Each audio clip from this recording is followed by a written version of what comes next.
ما هو الحل لحرقة الساق والأقدام والحرارة اللي بالأصابع وبالقدم اللي ما تخليك تنام بالليل بسبب السكر العالي؟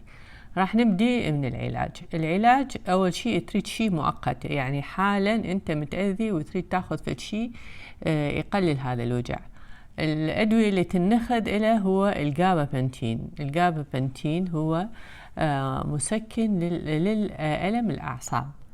زين، ومن هنا تبدي تشتغل، تخفف الألم، يعني مسكن للألم ولا يشفي، ولكن تبدي على طرق شفاء من حرقة الأقدام نهائيا أو جزئيا، وذلك بمعالجة السبب الحرقة هو أنه السكر العالي وما تعالجه راح يروح على الأعصاب مال القدم، وش يسوي لها؟ يحرقها ويتلفها. زين، إذا حرقها وتلفها شنو يصير هذا الشعور، هذا دليل على أنه العصب تدمر. هذا الشعور اللي تحس بالحرارة بالقدم وبالساق، وبتحس برودة وتحس نغز وتحس كأنه سكاكين، مو شرط بالقدم، بأي مكان بجسمك همينة ممكن. هو بسبب أنه هذا العصب تدمر بسبب السكر العالي، فراح تاخذ مسكن اسمه جابابنتين، أو تروح للطبيب يكتب لك أكو هواية مسكنات. هسه نجي ورا ما تاخذ المسكن راح تبدي تشتغل انه توقف هذا التلف وتوقف تدمير بقية الأعصاب وحرق كل الأعصاب، وتالي الوجع في كل مكان ينتشر مو بس بالأقدام.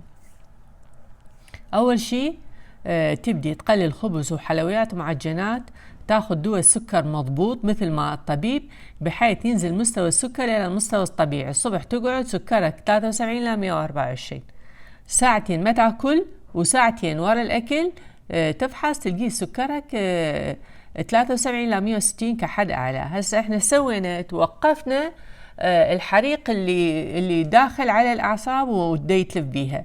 زين، من السكر، لأن السكر مادة سامة لما يزداد الكمية أول شيء يسمم الأعصاب ويحرق الأعصاب كليتها. فشنو علامات حرقة إنه الأعصاب مالتك تلفت وتدمرت؟ هو هذا النغز والوغز والحرارة وكله. إذن أول شيء راح نبدي نقلل الأكل، تقلل الوزن، تنزل الضغط، تقلل الكوليسترول، تاكل أكل صحي، وتنتظر 6 شهور حتى يبدي أبدا ما يصعد السكر، حتى يبدي هاي الأعصاب اللي تلفت تتشافى جزئيا أو كليا، فيبدي ما تحس بهذا الحرقان وهذا الألم. زين، هسه تقول المسألة صعبة وأنا ما أقدر. لا، المسألة سهلة. قلل أكل، بس قلل يعني قلل وأخذ دواء. يعني الخبز الزايد ما أكله، العجين الزايد ما أكله، البقلاوة الحلويات ما أكل نهائيا. يعني انت شلون تشفى؟ يعني دا اقول لك العصب دا يحترق، انت تروح تدب عليه بنزين بالزايد؟ يعني من وراء الاكل الخبز كله يتحول الى سكر، والسكر يروح على الاعصاب يدمرها؟ صح لو لا؟